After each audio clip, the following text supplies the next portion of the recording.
सुप्रभात विद्यार्थियों, आरकेपी online class में आपका स्वागत है बेटा।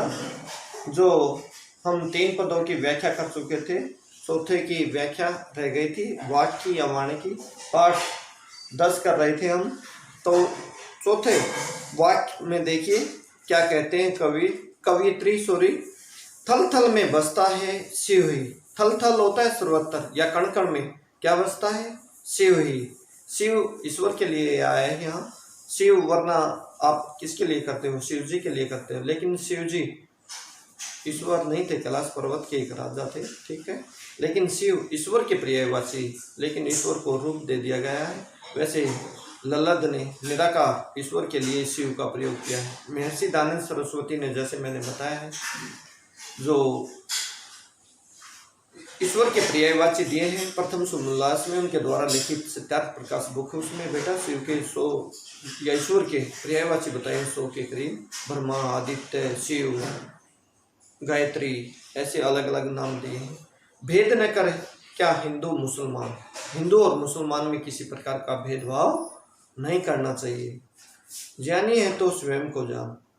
ज्ञानी है मनुष्य या ज्ञान प्राप्त करने वाला है। अगर वाक्य में ज्ञानी है या ज्ञानी है तो क्या है? अपने आप को जानना चाहिए, स्वयं को जानना चाहिए। वही है साहिब से पहचान। वही क्या है? साहिब से पहचान है या ईश्वर से पहचान है। एक बार मैं चारों वाक्यों की एक बार दोबारा से व्याख्या कर देता हूँ, ध्यान देंगे सभी विद्यार्थी। रस्सी कच्चे धागे की खींच रही मैं नाव। क्या है? जो जीवन रूपी नाव है अपना, उसको कवियत्री किसके सारे खींच रही है? कच्चे धागे के सारे खींच रही है। जाने कब जो ईश्वर है उनकी पुकार को सुनेंगे और ये संसार रूपी सागर है, इससे पार उतारेंगे। जिस प्रकार कच्चे सकोरे से पानी टपकता रहता है, उसी प्रकार जो कवियत्री ईश्वर को प्राप्त करने के लिए या मोक्ष या निर्वाण की प्राप्ति के लिए जो प्रयास कर रही है, वो उसके क्या जा रहे हैं? व्यर्थ जा रहे हैं, बेकार जा रहे हैं। जी में रहती है उसके, उठती है रह रहकर हुक उठती है रह रहकर उसके मन में। किसके मन में? कवियत्री के मन में। घर जाने की चाह है घेरे। घर जाने की चाह, किसके घर जाना चाहती है? ईश्वर के घर जाना चाह रही है। वो चाह या इच्छा है, वो उसको दुख दे रही है। किसके पास जाने की? ईश्वर के पास जाने की।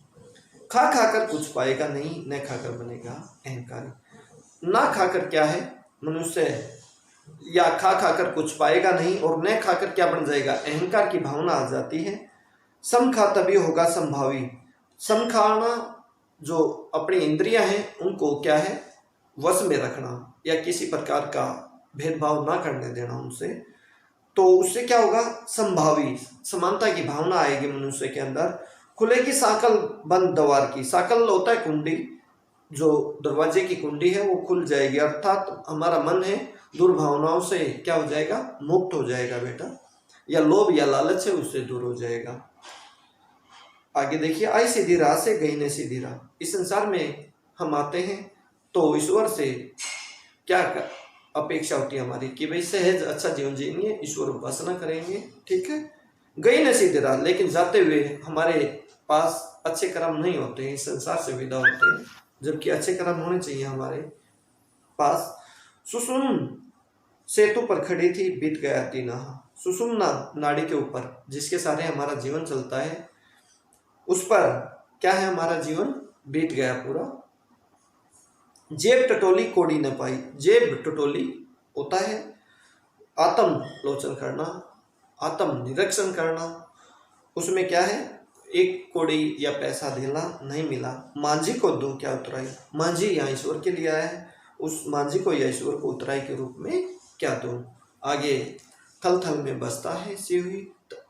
जो ईश्वर है क्या है? शिव ईश्वर के लिए आया है, जैसे मैंने बताया। सर्वव्यापक है, ठीक है। वो सर्वत्र या थल थल में या कण कण में व्याप्त है। भेद न कर क्या हिंदू मुसलमान। हिंदू और मुसलमान के आधार पर किसी प्रकार का हमें आपस में भेदभाव नहीं करना चाहिए। ज्ञानी है तो स्वयं को जान। अगर वाक्य में आप ज्ञानी हो तो स्वयं को जानिए।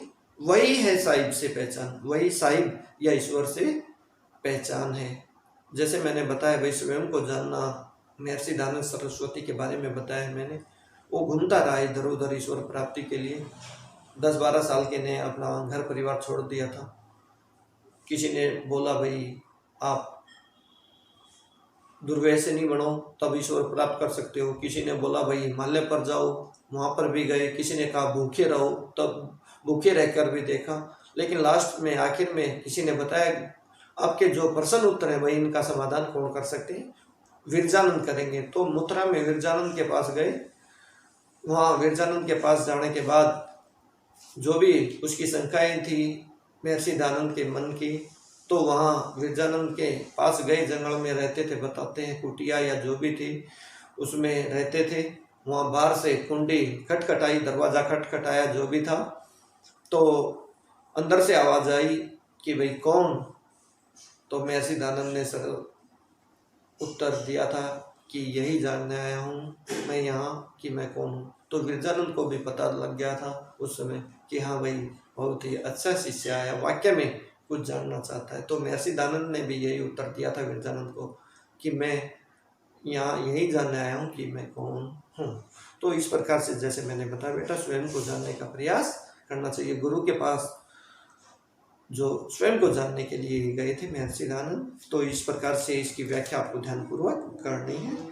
कुछ समझ में नहीं आए तो अगली क्लास में पूछोगे आप। धन्यवाद।